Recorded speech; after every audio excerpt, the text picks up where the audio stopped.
No quadro de hoje, nós vamos abordar dois valores fundamentais: a liderança, o papel da liderança e o trabalho em equipe. O líder certamente tem uma importância fundamental em qualquer tipo de equipe. E eu acho que a base, o pilar sobre o qual se constrói a liderança é a ética. Ou seja, um comportamento do líder tem que ser um comportamento ético, justo, correto. Ele pode ser duro, mas ele tem que ser justo com as pessoas.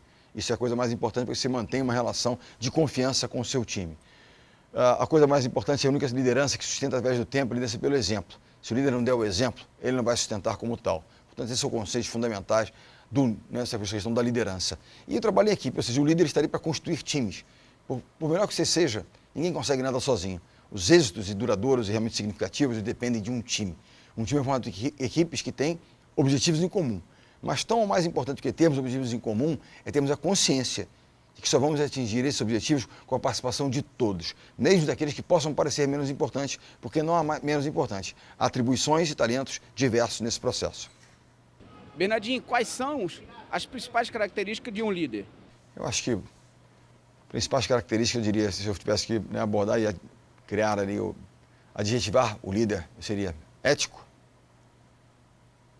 disciplinado,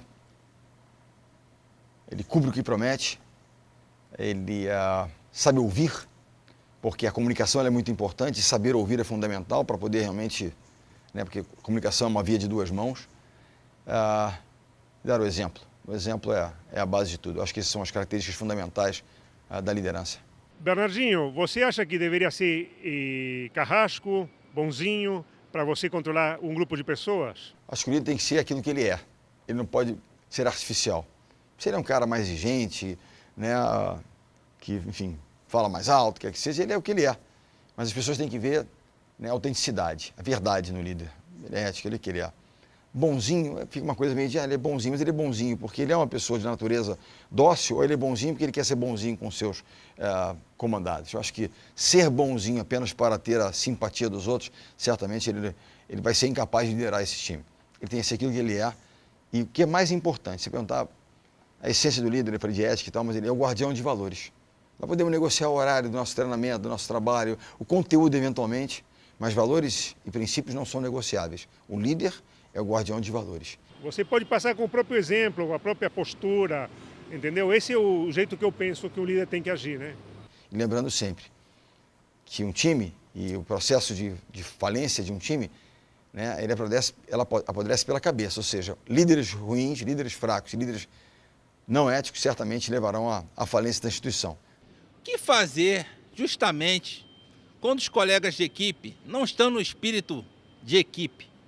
Essa é uma das coisas mais interessantes, porque o grande rival na formação de um time são egos e vaidade fora de controle. Quando o cara começa a achar que ele é o cara, que ele não precisa dos outros, que ele independe dos outros, certamente aí você começa a esfacelar o seu time e os resultados de alto impacto, de duração longa não vão acontecer, porque dependem de um time. Sempre eu vou procurar dialogar com a pessoa. Esse é o primeiro passo. Caso isso não seja suficiente, aí toma-se outras providências, mas até então o diálogo está em primeiro lugar. Como lidar com isso? Eu diria que essas pessoas que acreditam que não precisam dos outros e que são muito individualistas, precisam ser cobradas ao extremo, para entenderem que não vão conseguir entregar sozinho, que vão ter que pedir ajuda para os outros. É muito interessante, eu já vi alguns processos de seleção de grandes atletas, mas mais do que isso, na área militar, onde aqueles que resistem são aqueles que pedem ajuda porque darão ajuda aos seus companheiros no momento de dificuldade e, ao estarem em dificuldade, porque passarão por dificuldade, serão submetidos a isso, eles receberão ajuda dos outros. São formas, na instituição militar, de você selecionar as pessoas que se demonstram ser bons jogadores de time, team players, como se fala, ou seja, jogadores que realmente, pessoas que entendem a importância do time e querem fazer parte de um time. Então, é muito importante que nós estejamos permanentemente monitorando o nível do ego, da vaidade das pessoas, para que isso não atrapalhe a construção de um time vencedor. Como você detecta uma pessoa que pode lhe vir a trazer grandes coisas aí no seu time? Eu acho que o líder, mais do que reconhecer e valorizar, ele tem que trabalhar esse talento. Muitas vezes, uma pessoa muito talentosa, ela imagina que ela deva ter um tratamento especial. Porque ela tem um talento, ela pode ser a estrela da equipe, etc., o astro da equipe, E isso pode complicar a vida dela. Se ele tem um talento especial, a exigência tem que ser maior, porque ele tem condições de entregar um pouco mais. Pessoas diferentes vêm tratadas de formas diferentes, sobre os mesmos valores. Então o líder tem que identificar que talentos são esses, exigir um pouco mais daquele que tem mais, para que ele possa dar um retorno maior, porque ele tem condições de fazer, reconhecer que ele tem essa capacidade diferenciada, mas fazendo ele entender que, por melhor que ele seja, ele não vai conseguir nada sozinho. A história que melhor representa isso, o Michael Jordan, o maior jogador da história do basquetebol mundial, ele chega à NBA e leva 6 anos até ganhar o primeiro título.